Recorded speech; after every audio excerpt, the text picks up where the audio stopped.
Tonight, 2 new emergency shelters help to combat homelessness in Saskatchewan. Also, as the federal deadline for repayment of COVID business loans looms, more businesses are closing, unable to pay back what kept them afloat through the pandemic. Plus, as grocery prices rise, shoppers are pinching their pennies and keeping an eye out for misleading food labels. This is CBC Saskatchewan News.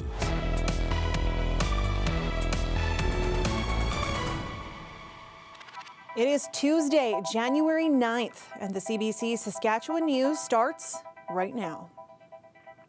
Good evening and thank you for watching. A sudden onset of cold after a warm start to winter in Saskatchewan is bringing urgency to those who are vulnerable. The province has announced new money to open emergency shelters in Saskatoon and Regina. But as Aishwarya Duda reports, advocates say a crisis response is not enough. After an extended fall and a brown Christmas, temperatures in Saskatchewan are diving into the deep freeze. Daytime highs in the -20s and overnight lows much worse. That means homeless people will be at a much higher risk of frostbite and hypothermia. So it's really an emergency service that is being provided or is attempted to be provided in terms of a warm place, whether it's during the day or in the evenings or overnight, and that service needs to be there so that we can prevent people from freezing. But the reality is housing or shelters is not housing. Michelenko says the number of people who are homeless for more than 6 months has been increasing rapidly. The government of Saskatchewan has announced funding to open emergency shelters in Regina and Saskatoon. YWCA will be providing the shelter services in Regina, hoping to meet people where their needs are.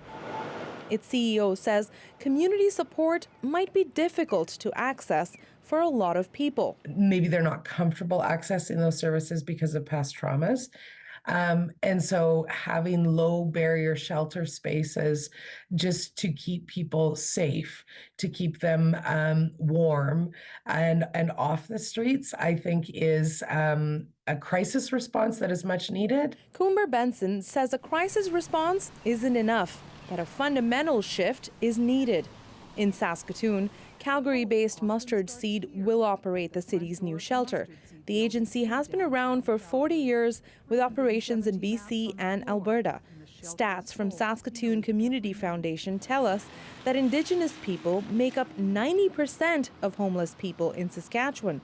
The incoming CEO at Mustard Seed acknowledges Christian organizations like Mustard Seed aren't always the right support for them. Like, our primary focus is to help them. And so if in helping them, we're not trying to reintroduce trauma to them, we're trying to help them if they ask us to work through our trauma. And so if that means that they don't want to talk about what we believe as an organization in terms of our Christian roots, then our value is respect for all. We respect that. The province is working with the cities of Regina and Saskatoon to find locations for the planned emergency shelters. 20 beds will open at the YWCA and 30 will open at Mustard Seed. This is a part of the government's recently announced provincial approach to homelessness. Opening dates will be set once the locations are confirmed. Aishwarya Duda, CBC News, Saskatoon. Not only are we dealing with extreme cold, but many parts of the province are seeing heavy snow today. Our weather specialist, Ethan Williams, is keeping an eye on this and joins me now. Ethan, where is the system right now? Well, it's pretty much all over south and central Saskatchewan at the moment. You see the center of low pressure here has created a bit of a dry slot through southwestern Saskatchewan, but it's wrapping around once again. And so west central and southwestern portions likely going to see another round of snow here as we go through the evening. Heavy band moving through Regina and Saskatoon a bit earlier this afternoon, and that is kind of staying in place as of right now before the system moves further eastward. So snowfall warnings really haven't changed much, still encompassing Saskatoon and much of central Saskatchewan, but you notice that they've been extended into portions of western Manitoba, leaving this area of Saskatchewan free of warnings. So we'll see if those are extended into places like Hudson Bay and Yorkton. Still going to likely get some heavy snow in that area tonight, tomorrow. And now almost all of the far north under wind chill advisories, extreme cold down to -45 in that area tonight and for the next few nights. That likely going to be extended into south and central through the next few days. Now, you know, the cold and the snow, of course, are good news for businesses that rely on winter weather. And that includes places like Table Mountain Regional Park near the Battlefords, which has yet to open for the season. Now, opening is tentatively slated for January 20th there, but the downtime has made things pretty challenging.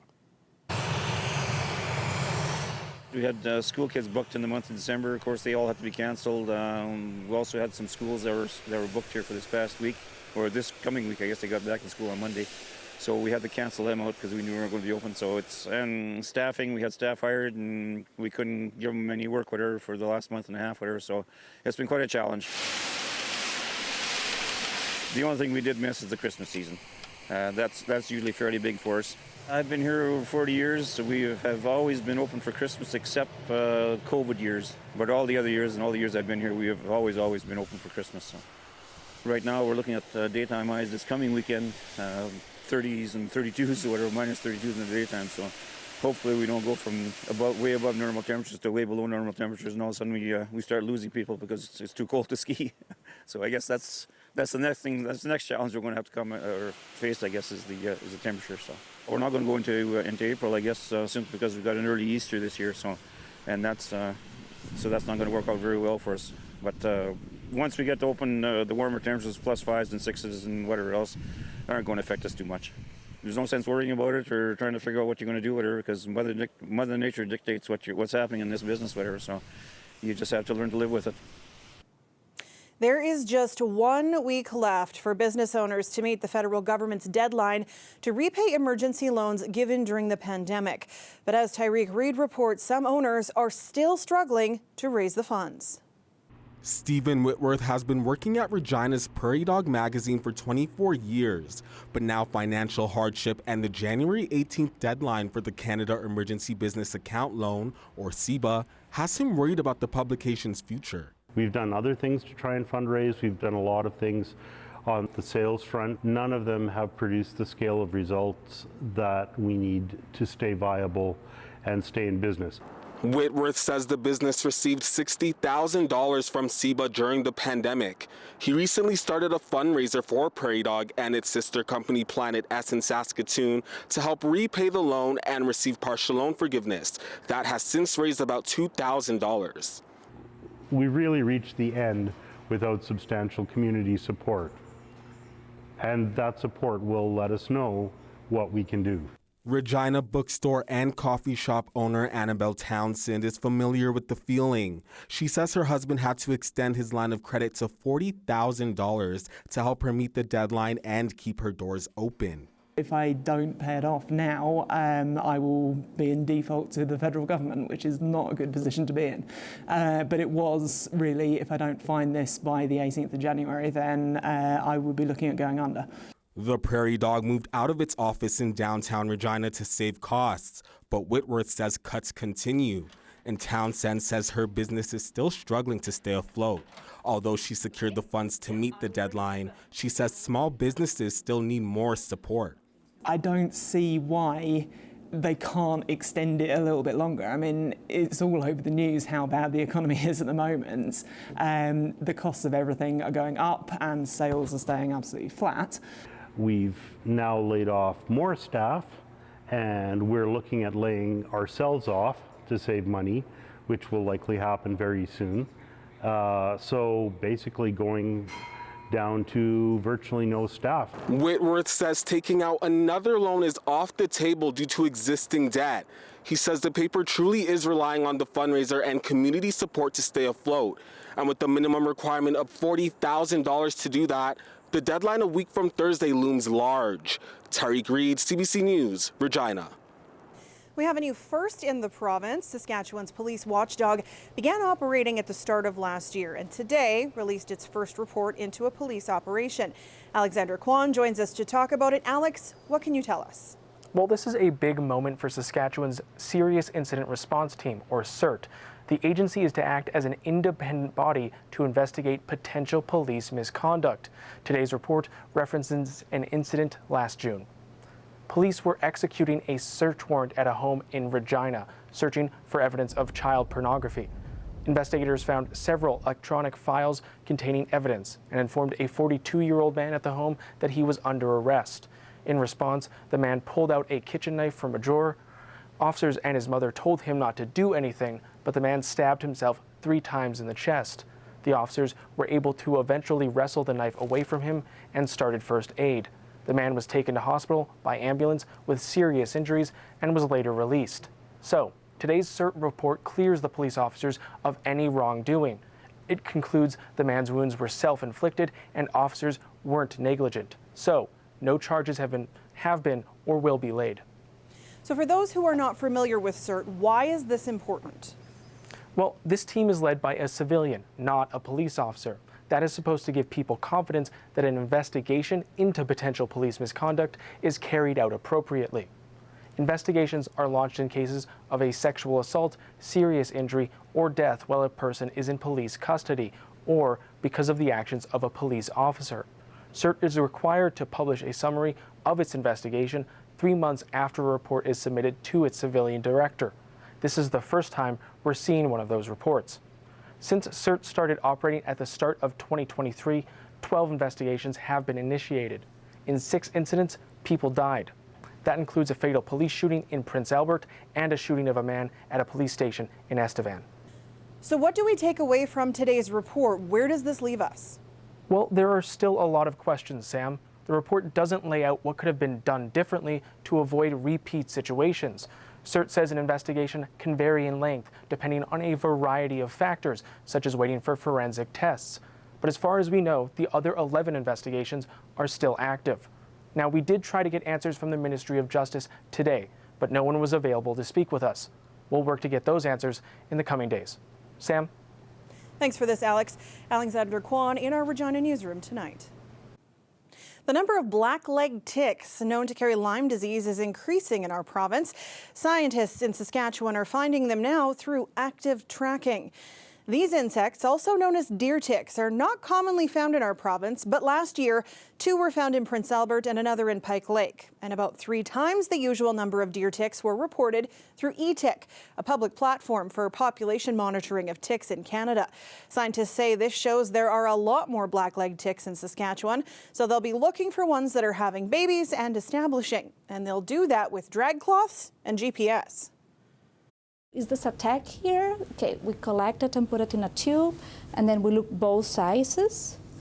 And that way we do several sites in Saskatchewan that we do the same every year. And that way we can know, oh, this year there is more, or this year there is less. Experts say prevention is the best way to go. That could include using DDT sprays, dressing appropriately, and checking yourself, pets, and kids after they've been outside. Black-legged ticks are a lot smaller than the more common American dog tick or wood tick and are harder to spot. Well, it may have been so frosty cold this morning, but wow, look at that sky. That's how the sun rose over Regina this morning. And of course, you can see the chimneys all puffing away, keeping homes and businesses warm. And we are officially diving into plug in your car territory. Ethan will tell you more about what's to come in his forecast after the break. Stay with us.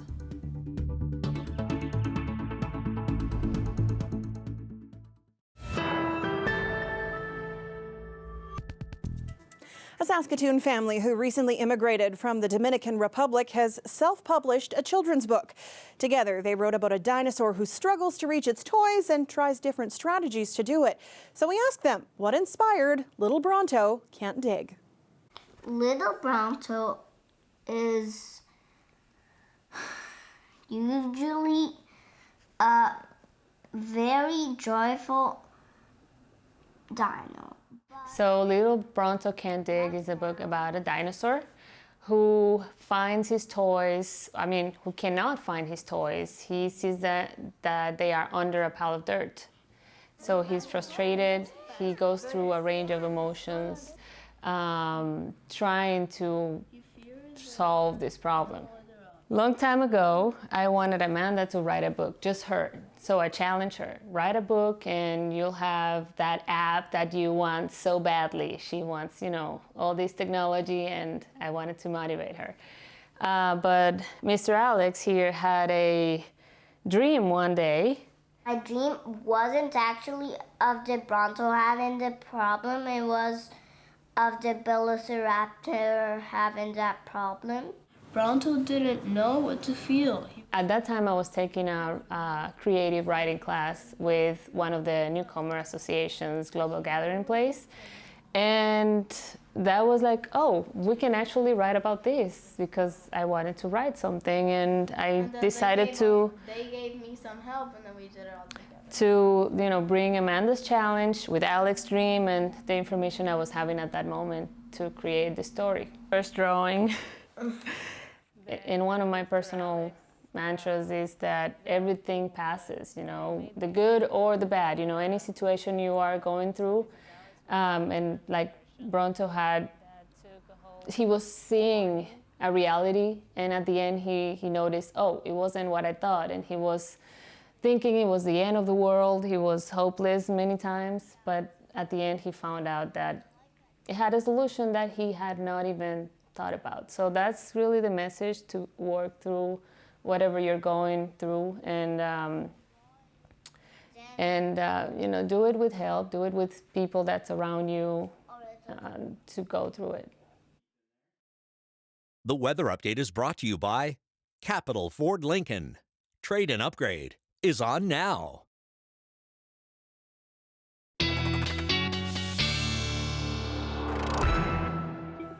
I think we can apply the dinosaurs' logic to the weather, Ethan. This too will pass. Yeah, it's going to take a few days, but we'll get to the other side of this eventually. It is January after all. I guess we can expect this even in the type of winter that we've had. Last check of the highway hotline does not show any roads not recommended for travel, but we are seeing reduced visibilities out there, and particularly again in west central Saskatchewan, you're less than a kilometer at this point. That's only probably going to get worse as this heads eastward through the night tonight. If you're traveling between Regina and Saskatoon on Highway 11, again, probably not going to be great overnight tonight and into tomorrow. So if you have any travel plans, make sure you're checking the highway hotline before you head out.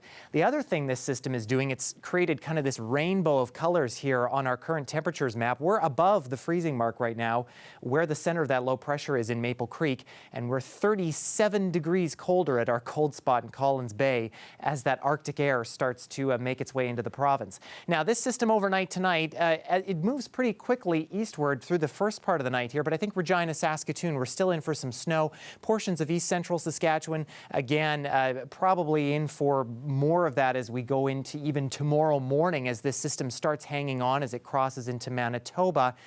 Even so into early Thursday morning, and then we're hit again with another round of lighter snow as we get into the early morning hours of Friday, until finally that starts to exit Saturday. But even southeastern sections, including Regina, still going to be a little bit unsettled for the first part of the weekend.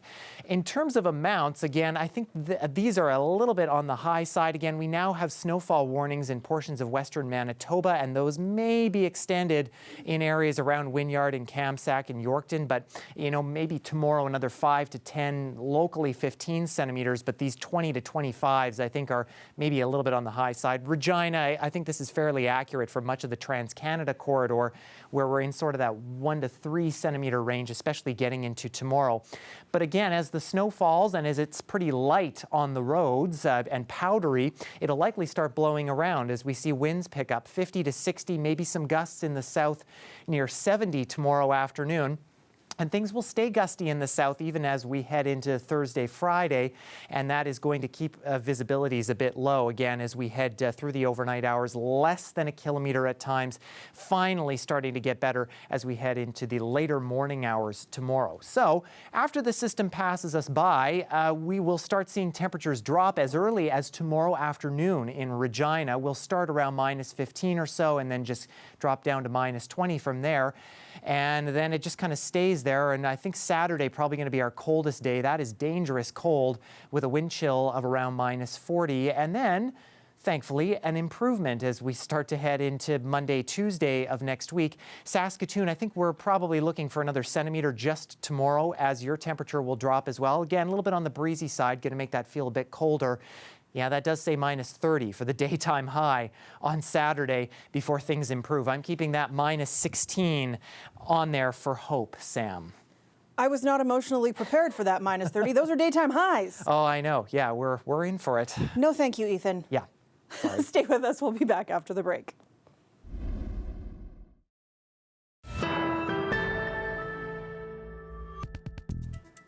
As grocery prices rise, shoppers are pinching pennies and keeping an eye out for food labels they feel are misleading. Most of that scrutiny is focused on the quantity and the quality of the ingredients. But as Sophia Harris found out, there are also concerns about the accuracy of nutritional information. Ken Bennett was looking for a cereal packed with protein, so he bought Kellogg's Vector. It boasts 13 grams per serving. Vector, high protein. Bennett felt good about his choice until he noticed the fine print. It states the flakes alone contain less than 6 grams of protein, and that advertised 13 grams is the total protein after customers add milk. I felt tricked. I felt duped. With high protein and energy? In Canada, food product labels can't be misleading. Kellogg says this label is compliant because Vector's not a cereal. It's a meal replacement, a ready-to-go meal with specific nutrients that may require added milk. I didn't even see that on the label. That's tucked away in the tiny corner. Legally, everything is exactly, following the rules. Even so, food regulations expert Mary Labbe believes Vector's label is still misleading for the many Canadians who think it's a cereal. It's not sold in the group supermarket with all these, other nutritional meal replacements, these supplements. It's in with the breakfast cereals. Labbe believes as Canadians struggle with rising grocery prices, including for cereal, they've become more concerned over food packaging they deem deceptive. They really feel like they're being misled and they're being cheated out of their hard-earned dollars. Some people also take issue with Kellogg's Mini Wheats Blueberry. It shows pictures of blueberries on the box. What do you think is in this cereal? It's blueberry. But the cereal contains no blueberries. The cereal has blueberries. No, covered. the ingredient doesn't have it. They put only picture. Why they do that? It's deceiving people in a way. Kellogg says this label is also compliant with regulations because it clearly states the cereal is made with natural and artificial flavor. Why it's okay to say blueberry. Still, Labbe has concerns. That product doesn't say blueberry flavored mini wheats, it just says blueberry mini wheats, and that's a big difference. Labbe says the federal government needs to do more to help shoppers navigate food labels. Ottawa says it's currently looking into retail practices harmful to Canadians. Sophia Harris, CBC News, Chilliwack, BC.